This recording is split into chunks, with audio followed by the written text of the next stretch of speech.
to have a live show tonight and record the pod in that format because so much is unfolding as we speak. But once again, we're starting a conversation with Tottenham lose. And I'm not going to use the word but, Joe.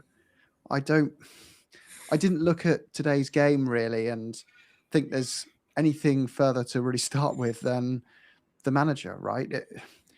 From the euphoria of getting in Conor Gallagher and further changes structurally that might be set to take us forward, it just is it just me? How does it feel from Australia? Is there also that lack of feeling that this is going to improve with time, or is there still some hope for you that with time and patience there might be a way in which Spurs do get better under Thomas Frank? Look, when you were talking, what I did notice was that we're both wearing the black kit, and I feel like that's appropriate for mourning. And that's The exactly why I loss. wore it. Funny. I didn't even think about it. I just put it on. I mean, I just hear the constant thing of we need to be patient with something. We've chopped and changed. We need to be patient, but you also run a huge risk without taking action. And if we back this horse just for the sake of backing a horse and it doesn't work out, we're going to be in a terrible situation because our best players will want out and we're just going to spiral out of control. For me, I think it's time to move on, but only for the and now. I think that's a different topic. But what are your feelings? Are you cooked? Success, like successful organizations fail, but they fail fast and they change the course. But in football, of course, that doesn't always translate equally because we know that you can be a bit bonkers, like Watford have been in the past, where you're sacking manager every 2 months, hoping to find utopia, and then you put people off the job. You just look a bit of a clown show, and there's no stability for the players or for the recruitment team to build and align with the manager's philosophy and all those things. However, with Frank's situation, it feels like we may already have been sticking a bit too long to the point where we're clearly building something that doesn't align with the culture of what Spurs fans want. And even if we gave it time and got to what Thomas Frank's vision feels like, we don't know what that is because he doesn't paint that. He doesn't tell us what it is. But if it is a much better version of Brentford, that's not going to appease Spurs fans because the football needs to be a style and identity that we align to and are proud of. And it's not that with Thomas Frank. It doesn't seem like he's got the same. He hasn't said things that make me think he sees the need for a creative midfielder, as an example. I don't see him reflecting on the same issues as we are. So the longer we go on, the longer we can actually build deeper foundations of something that's harder to reverse.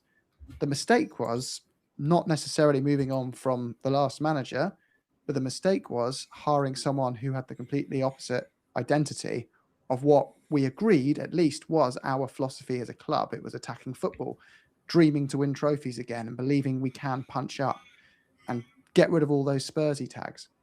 But we've just gone someone who started with so many things you can think back on that are red flags for me. It's we will lose games. What does that say to a group of players who've just won a trophy? Yeah, it's true. We will only play well 8 times a season. The rest will be average or bad. That's another massive red flag for me. Outstanding players at international level, and I don't mean small nations in the football scheme, nations that don't typically win major trophies, major tournaments. I'm talking about Spain, Argentina, and Holland. We've got starting internationals for those nations, and they look like championship players at the moment playing for us.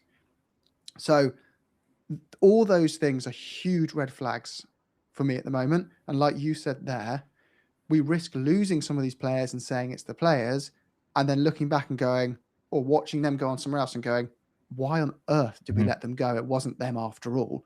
And having not being in a position to buy back players of that quality. So that's my long-winded answer. But I am saying I think the club should seriously consider change if they can find someone who isn't just going to be a backroom staff member taking up an interim manager role in the same philosophy. Yeah. Has to be someone who's meaningfully able to change something. because Spurs can pitch this as whoever you are. Let's just say Xabi Alonso. That's probably unrealistic, but let's just say Levy hired this guy. He's gone now. Sorry, we always wanted someone like you and we had to follow his orders. We've just put 100 million quid in equity in. So you've got a nice juicy transfer budget ready to go. Quickly hop over here in January. We've got time to squeeze in a signing or two for you. Next season, just finish upper mid-table and play good football. Yeah. Van de Ven and Romero are tied down. They're not going anywhere. Your best players are staying. You've got some fantastic young players coming through as well. You'll have a couple of 100 million quid to spend. We want to win the title. We'll enable you to do that the best we can. Fancy it? You know, that's kind of the pitch I give at the moment. Yeah. But I think so too. I think, yeah. And that, even if it's now, it's a free, the rest of the season's a free hit as long as it looks better. No one's expecting anything now, especially after that loss. We were in touching distance of top 5. A couple of games went our way. But with that one, it just seems impossible, really, to have a decent finish in the table. So the rest of this season's a free hit. It can give you, it's a long pre-season basically to start next year, rather than think, oh, no one wants to come in now because of they don't get to put their philosophy in. Well, you can spend the rest of this year doing it. And I mean, I keep having to remind myself that these players, a lot of these players we have are good players. Like they look terrible in these games, but I know I've seen them play well before. I've seen all these players play well. I mean, even today, I mean, other people might think differently, but I thought Archie Gay was playing well. I thought he was probably our best player. He was breaking up the play. And then to take him off for Basuma was really weird. And then Tell coming off, he was probably one of our best players too. At least he's trying. I mean, he gave the ball away a few times with poor passes, but who didn't? And it's just kind of in everything now. Even in the post-game press conference, he was saying, "Oh, we've played well for 20 minutes here and half here and 30 minutes there. It's all going to become great." It's the same people that go like, "Oh, this team should have won on XG," but even though they lost 3-0, they had a better XG, so they should have won. So I think your signals drops there, Joe. But yeah, I think your signal just dropped off there a bit. But yeah, it's it just feels like for me we've made so it can't always be bad luck as well. You know, someone said to me earlier, it's you got to look. We could have 6 points more if these 2 other games have gone differently. But I also look at it and go, the games we have won, we could easily have lost. We are 11 points worse off than we were this time last season. And back then, our centre-backs were Ben Davies and Archie Gray. I watched it and I thought Van de Ven was a monster who kept us in that game. And Romero. He's still an excellent player, played pretty well. He scored a goal. Without those two, that game would have been 3-4-0 West Ham, and there'd be no discussion. Thomas Frank would be gone. He would not. We'd be on course for a lower points tally than last season, with no excuse of prioritising a different competition, with less injuries, with a deeper squad. The only difference being really you don't have Son anymore, but let's be honest, he wasn't even starting for Spurs at the end when he came back. Like that was the end of Son Heung-min, for however brilliant he was. That him on the team sheet didn't make that a better squad. This is a better squad. And we're worse. And the key young players, Lucas Bergvall, he's regressing under Thomas Frank. And that hurts to see. But in his defense, I do think the injuries 3 seasons in a row highlight there's enough data there now to say it's not the manager's fault necessarily, all of that. There's clearly a systemic issue inside the way we're set up as a club, that we're always top of that list for the wrong reasons of clubs that are struggling with injuries, which sets managers up for a much harder conversation. But if we see the corner flag... Am I back? Yeah, you're back. Sorry, yeah. am I back? Yeah. Just to touch on the injury thing, theoretically, we should be one of the best because wouldn't we have some of the best facilities, some of the best equipment with what we have at our training centre? So it's got to be the personnel working in that group. We need some new signings, and it's in the medical team. Imagine being in the medical team and just, because surely we're not the only ones saying it, and you're having people online talking about how bad you are at your job, and you're like, oh, I thought I'd get away with this not being mentioned. But when things are going bad, everyone's going to get it, aren't they? Yeah, but we have just appointed Rafi Mawson on that, who's going to run player welfare, it seems. So he comes from City with experience as well, having worked his way up through Manchester City. So I'm hoping he can bring in, because I think where it went wrong, we did overhaul it twice before. But if you're building it without the knowledge of how to build it, you're just building it wrong every time, over and over again. So I'm hoping he got someone in who's seen what a successful setup looks like, is going to change that. We should say Bissouma. Someone said there in the comments, I think it was it David? Who said, no, it was Stephen. Said Bissouma was superb today. Did you make of him? I thought it was pretty good. We did seem more stable when he came on. I was strange that he took Archie Gray off. I don't think he was totally ineffective. He broke the play up heaps and he was getting around the ball. And I mean, yeah, he was booked, but people don't normally get subbed off half of a thing. Gallagher wasn't really involved for the first half at all, which is fine. It's his first game playing with these players, so that's fine. But yeah, I thought Bissouma was fine. I thought he did pretty well. We seemed fairly stable in the midfield when he came on, but we still lost. Do he didn't make us win. If you woke up tomorrow to the corner flag thing and an announcement from Spurs, you know what it's going to mean. Where does your head naturally go to who you think would replace them? Well, there's a few, like, it's what I would want to see happen, but versus what's possible, really. Like, I would want Alonso. I'd be happy with Nagelsmann. I'd be happy with Poch even at this stage, but that's definitely not going to happen at this stage. So it feels like it'd have to be an interim. So, but then, I mean, United got a fair bit of a bounce from their interim. But I don't, like, that's different though, because that's a club legend in a way. And I can't see, I don't know, like, interims doesn't really matter. Like, are we going to get a bounce from an interim? Do you think we'd get a bounce from an interim? No, I don't think we're going to have a new assistant manager come in, lead the club, and then assistant coach, whatever it is, and suddenly bounce up. I think everyone needs a lift of, they need a lift of a known entity. And we're knee-jerking all around the place again because we tried the win now managers and they didn't work. But I don't think you have to necessarily go win now to get a name. De Zerbi's a name that there's issues with him, but at least it's a name I think you could convince yourself could work and believe in, at least for the season. But Spurs are in a situation. I'm not saying him, by the way. I'm saying Xavi Alonso's ideal in the sense that it's a big name. He's proven he can punch up, and he would be seen as someone who's not going to fix it overnight, but needs 3 or 4 years to do it and may accept that as part of the journey.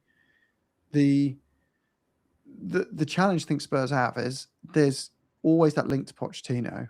And if that is who they want, all they can do is forego this season to wait for him to become available. So that just makes the season effectively a write-off like last, but without the trophy. So the trophy made it all worth it last year, but to write this one off with no trophy to play for, effectively, it would just be that would just be diabolical. I don't think the fans would. I think what would happen is the club would try do it. They'd get to like March, realize they can't stick with this interim model. There's no one really good available, and it's just a state of toxicity for months as we try limp through to the summer. So their only other choice really is to act now and get someone who appeases the fans more than Pochettino would.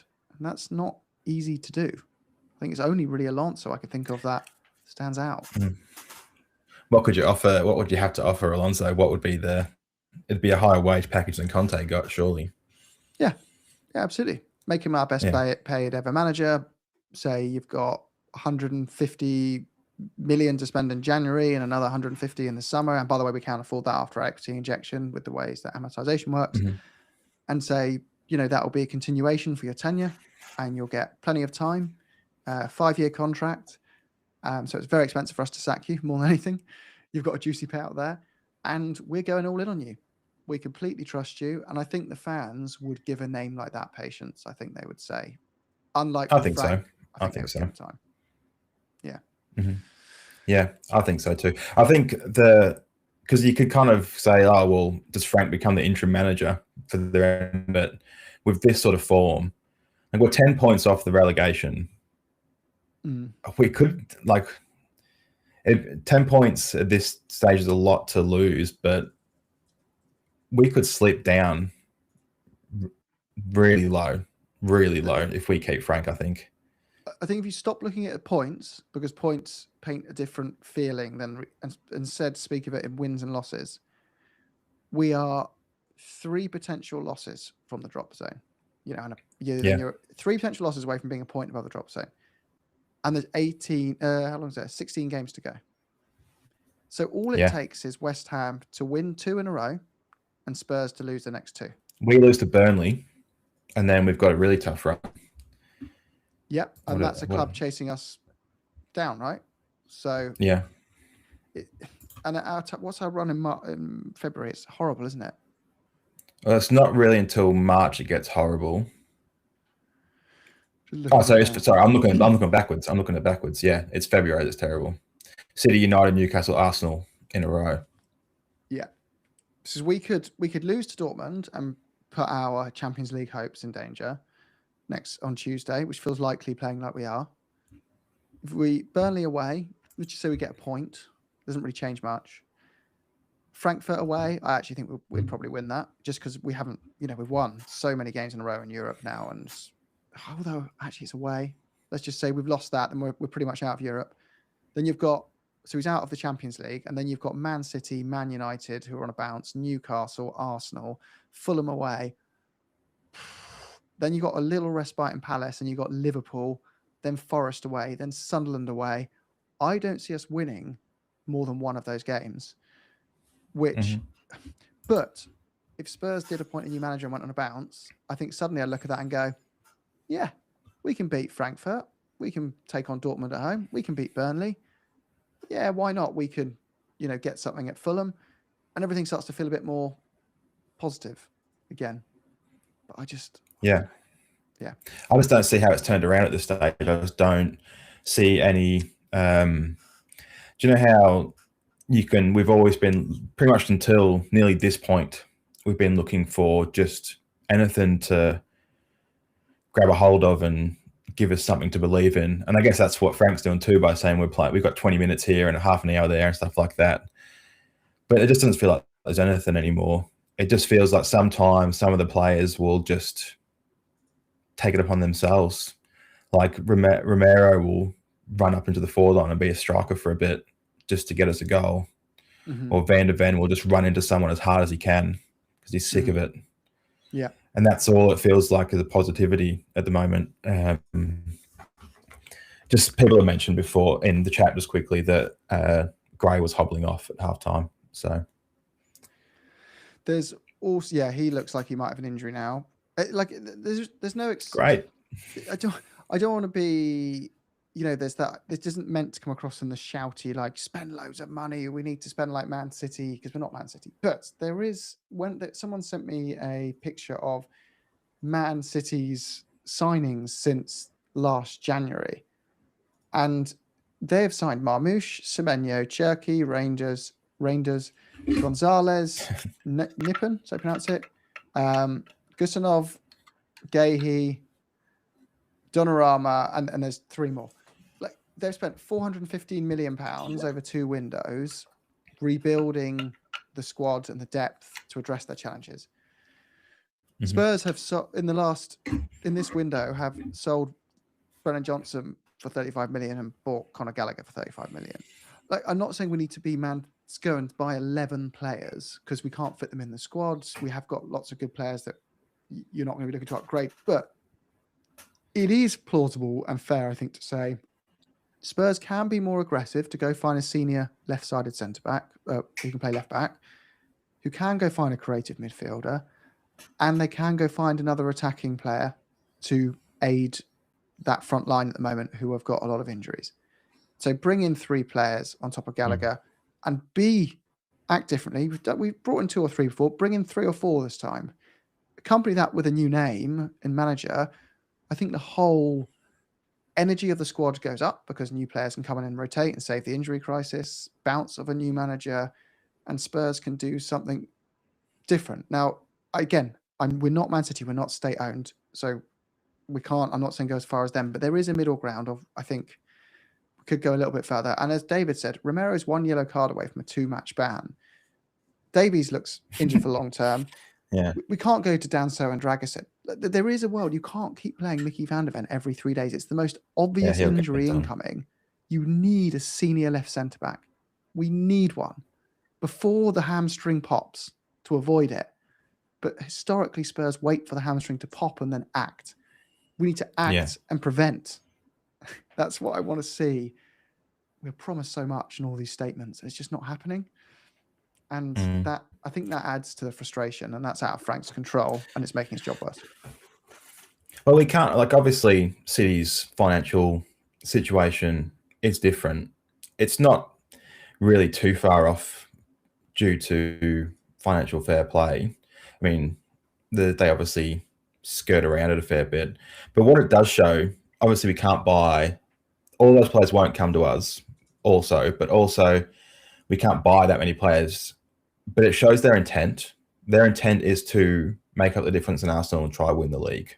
Their intent is, all right, I mean, Pep mentions all the time, you can't keep the same people around and just keep going. You have to make changes. And they keep making changes and upgrading their squad, or just changing their squads, not even necessarily upgrades. Like Julian Alvarez wasn't they didn't upgrade on him. They just changed it because they just needed to make differences. And like, it's different. Chelsea is spending lots of money, but they're not doing it to win the league. They're doing it to make money. And you can see the different in intent as well. But it's just, if we had the same intent, but just a different method, it would be great. But Vinay's come out and said those things saying that we kind of do have intent now. But I think most people would be fair to say that it's until we get action and see it, no one's going to believe it as a Spurs fan. No one's going to believe that we're actually going to go out and sign those players and get us up to 8th in the table. And but it's the only thing we can do. All we can do now is, all the club can do is actually have action. It's the only thing that will make anything better, is if they go out and they go to and go, look, I know. I mean, I don't know why there's so much talk about Slot leaving Liverpool. He won the league in his first season, and they're having a big change of personnel across the board, and their best players are getting older. Saying, look, we'll give you everything you want. We can literally put the money in a bank account for you to spend as players, and you can see it there. And we will do everything to get you here if you come right now. We'll go out and sign players, two players that are at big clubs that just aren't quite getting games. Marmoush, bring him in. Bring a couple of guys in from clubs like that, and they're in the position where they're not necessarily getting game time because of other players, and act. But do you believe there's going to be action? Does anyone in the chat believe there will be any action? I still think, and someone's obviously not everyone's going to agree. I still think we will break our January transfer window record this January. I think that will happen, and I'm just hoping it's in line with also spending that on the right players, and not because we panic and try just get people in and then end up with expensive mistakes. But I think we will break our January record. I think where Spurs have to act super fast, and managers will always be scouting the market, right? They'll always be aware of players they like and all those kind of things. I think if you act really fast as Spurs, you do say, we've got 10 days. look, we've got short lists. Do those align with anyone you wanted? Okay, there's one or two similar ones there that you wanted that we're also looking at. Okay, we'll make a move for them. And, the other thing is you have to combine things. If you say to Spurs, they've kind of got to, if you get an interim in, say, right, Brian Mason, come home 6 months, and you say, here's 100 million for Brian Mason to spend or the club to spend. Top players are going to be like, no, I don't know where Spurs are going. There's just too much uncertainty there. I'll wait to the summer. If Spurs go and get Xavi Alonso and say, 4-year contract, you're in, and Xavi Alonso, here's 150 million quid, players will go, yeah, there's a project there I want to be a part of that's exciting. So the other option is you say the players aren't as bad as they're playing. If you're going to get an interim, and this is the crazy one that I'm interested to hear people in the comments thoughts are. Someone did mention it in there. Hear me out. What would you think if they went and got Harry Redknapp back for 6 months so they could wait for Pochettino to return in the summer and just had that kind of moment of, you're all top lads, go out there and play a bit? I mean, it could end in a disaster and we could concede like 10 goals and go back to 4-4-2. Or there is a world in which the mood lifts, we have a bit of a laugh, there's nothing to play for, but we start winning a few games at home, we finish mid-table, and we can go on to a more well thought out long-term replacement in the summer. That's the only interim I can kind of weirdly see maybe working for, but that would mean we can't spend as much in January if we do that. Yeah. What would you say? I think, I don't disagree with you. It's the only interim that could maybe work. I'd be surprised if it did work. I don't know how long since he last managed. I mean, and for a reason, right? Yeah. I mean, it'd be funny, but also that squad he had was a lot more established when we did sneak into the Champions League. I mean, he had Gareth Bale and Modric. I don't think it's funny. Like it'd be like, at least it'd be entertaining. So I would be up for that because this is not entertaining at all. So yeah, I don't know. Someone said in the chat that the Amazon documentary was the start of all this. That's really funny because my wife was up watching the game with me and she said that it was ever since Mourinho told Dele Alli that he was a bad trainer and he made Dele Alli feel bad that everything's been ruined at the club. And it's funny that someone else brings up pretty much the same thing. She said, this is Mourinho's fault that this has all happened. It's that's another one. You could obviously it ended too toxically, but even someone like Mourinho, if he'd never managed Spurs before, would be the kind of interim you'd want. He's like, if he was available, you'd be like, he'd probably take the interim role to try rebuild his reputation. He's normally good for the first 6 months. He's a big enough name that players would respect him, and you just know it's not going to be great football, but it's a lift for now and it's only temporary. And you go with it for 6 months, and you kind of hope he doesn't do quite well enough to wing his way into the long-term role.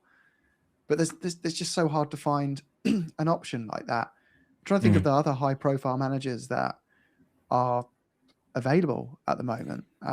Well, interim has to be someone that's sort of like the Caracas one, like up and coming, still early on in his managerial career, has nothing to lose by taking the job. It doesn't matter that he's not going to stay. It's just an experience. And I mean, I don't keep up with who the up and coming managers are. Some nerds out there might. No offense if you're a nerd, but it's just not for me. But yeah, I mean, Ange, like people have been sort of mentioning Ange, and it's the classic thing you've mentioned before, Jimmy, that people just want to be right. I didn't want Ange to leave, but then Frank came in and I'd moved on completely from Ange, and I was hoping it could work. And I could see possibilities of how it works. Some people, like Phil Spur here, saying he was Frank out before he was in, and I mean, you were right in the long term, but I could see how it could work. I mean, Brentford did score a fair few goals, and I thought, well, if you just take that and with better players, then it could work out to be better. But It hasn't worked out to be better, but we was don't know if Ange would have worked either this year. So we kind of got to move on from Ange and Frank. Yeah, I don't really like I don't think Frank's failure gives the answer that means sacking Ange was wrong or that Ange would have worked. I think that's always going to be an unknown entity, and there is a world in which he could have worked and there's a world in which he could have failed. And my issue was always, I understood the need to change. I understood that there was a fair argument for change and there was a fair argument for him to stay. And I know people will stoically believe one or the other, but the reality is there was a fair argument for both, but there was no clear answer for both. And it was going to go one way or the other, and it was going to be difficult. Now, it went the way, personally, I wasn't hoping it would, but I could understand why. And it was like, okay, whatever. You know, he made his own bed in some ways. I would have liked to see season 3, and I think he should have had that chance, but he didn't. So let's just see what a pragmatic manager can do. Let's see if all those viewpoints what we needed are right, and maybe they are. But as soon as it was Thomas Frank that was linked specifically, and I started going down the rabbit hole with speaking to Brentford fans, and they were saying things like he doesn't play youth, and I'm thinking, I thought we wanted a manager who nurtures youth, and our young players are getting worse under him and not playing unless it's injuries. The press conferences, they said they found frustrating because they play badly, and he'd say we played well, and we're seeing, and then that happened.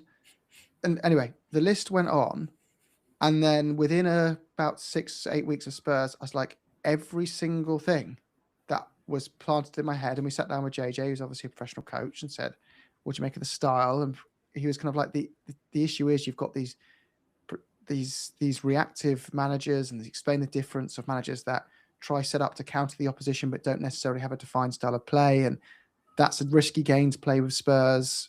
It's not going to be pretty, but it might work.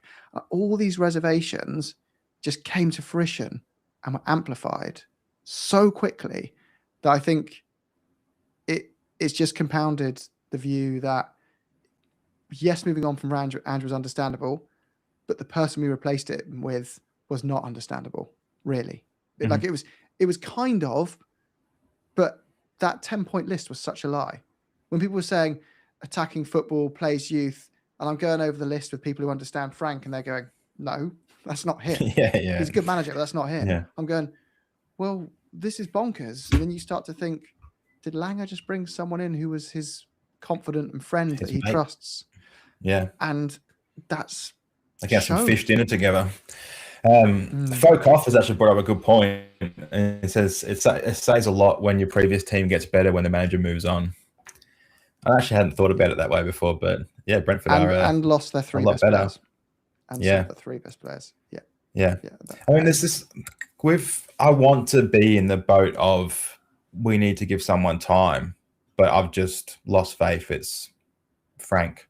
And there hasn't been anyone in the chat at all say we should give him more time. I think this would be interesting to see how much power the fan base has on moving on a manager, because the camp has to be small now. It has to be small, the people that are happy with him to stay.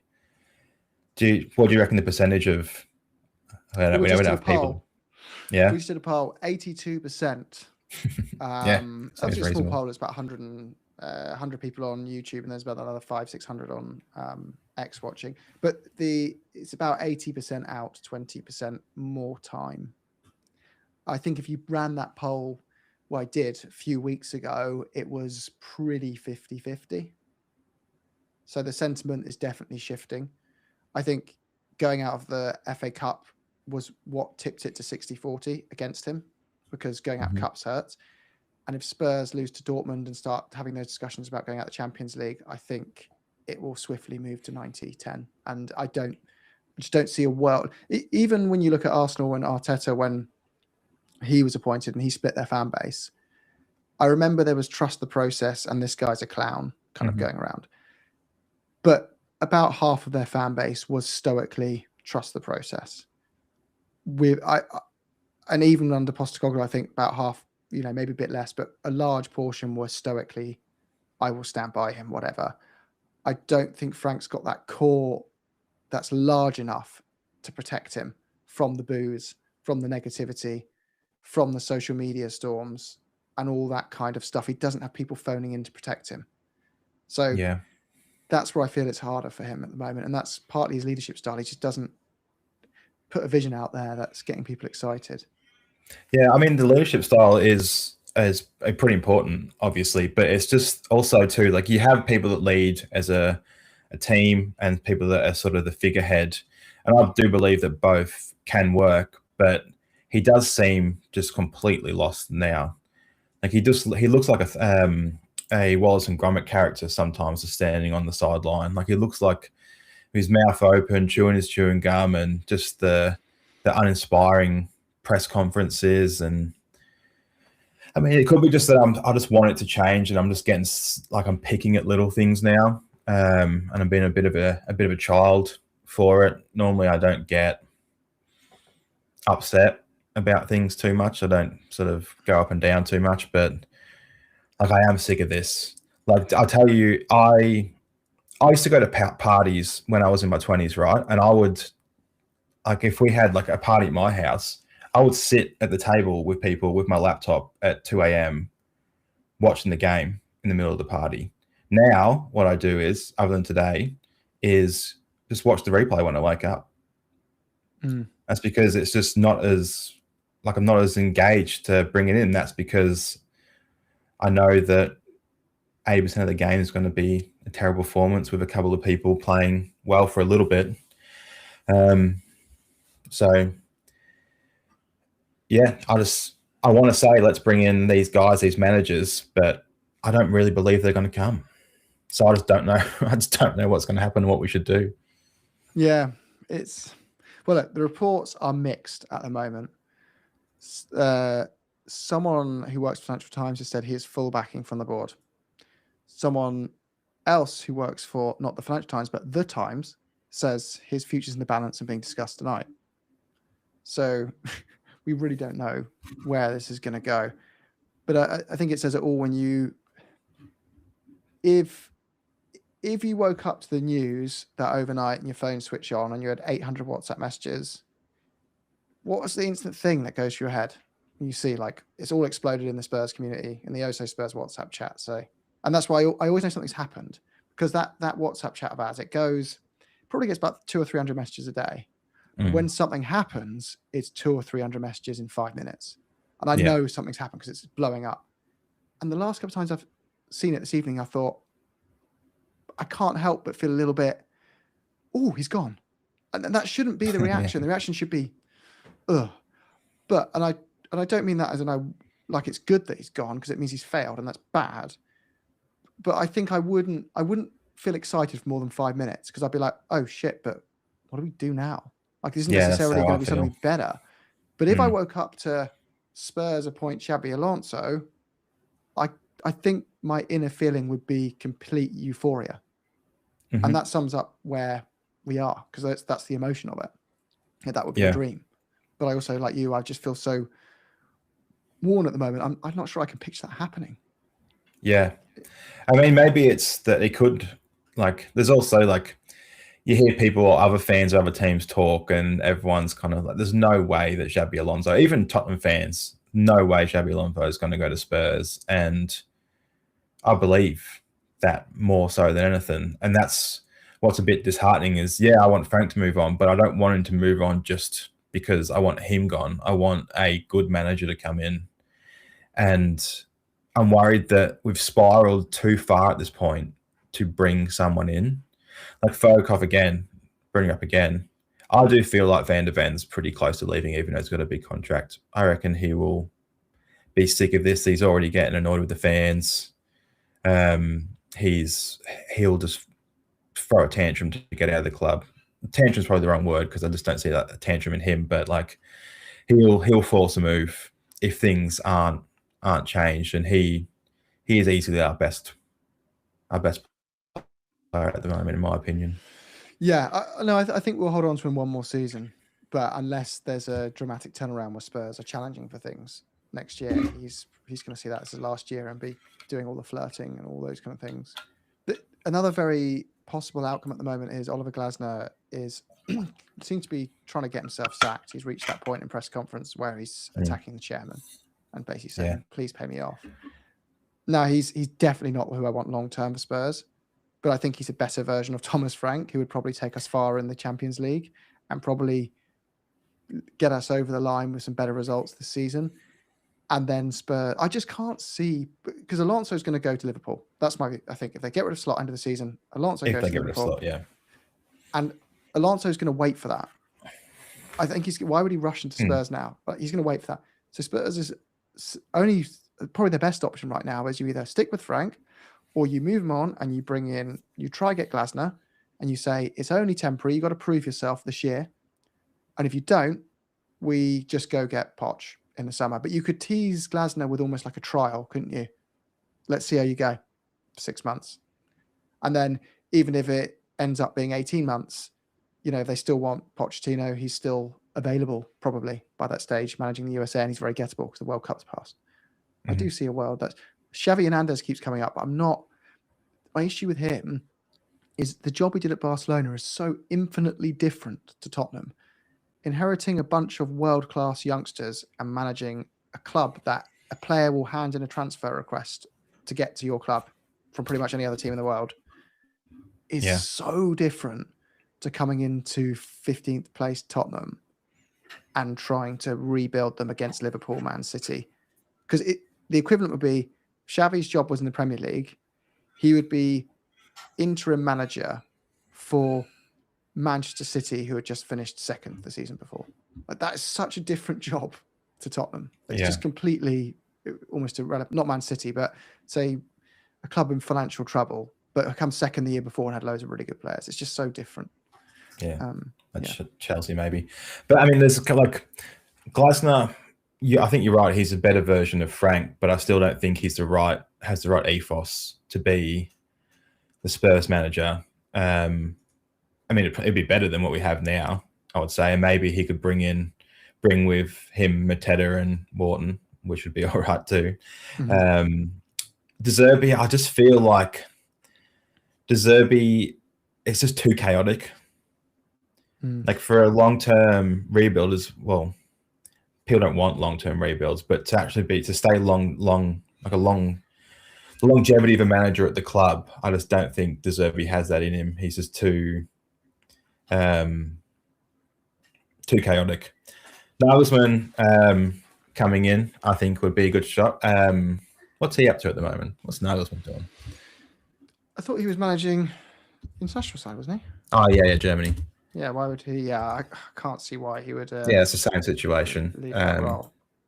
That's so they're not. Poch and him are not even till after the World Cup, which I just don't think we have time to wait. I just don't think we have time to see this season out. Like even with an interim manager, unless it's someone we think. What's his name? How do you pronounce it? Brighton's manager. Who mentioned Brighton's manager? Hertzler. I actually don't think it's a bad shout. Very inexperienced, but plays the right football. At least it's better football style. Fairly unique. What about Maresca? Well, he won't come because he's waiting for City. Yeah, that's fair. Klopp wouldn't come, obviously. No, he's linked to Real Madrid end of the season. I think that wouldn't work at all. Because he has a philosophy like Alonso, different philosophies. He has a philosophy, and turns out Real Madrid players just want to be put on the field and let to play, or they'll kick him out. So, he's not going to come. I wouldn't want Ten Hag. Obviously not Southgate. That would be. Imagine if we got rid of Frank for Southgate. Would you even take Southgate as an interim manager? No. So it isn't. The thing is, it's not easy, is it? I think you've got to look at it as your natural reaction is to say, go, we need to get rid. But it's not. It's just not that simple. Like there's so many risks. But then you could argue, surely it can't get worse if you have an interim in Thomas Frank. I know it's that it can thing. But I mean, if worse is, 1 win in 10 instead of 1 win in 8 or whatever it is, it's like, does it really make any difference? We tried, may as well. Yeah, exactly. Yeah. And like, I guess it's just Yeah. Do we actually want to talk about the West Ham game at all?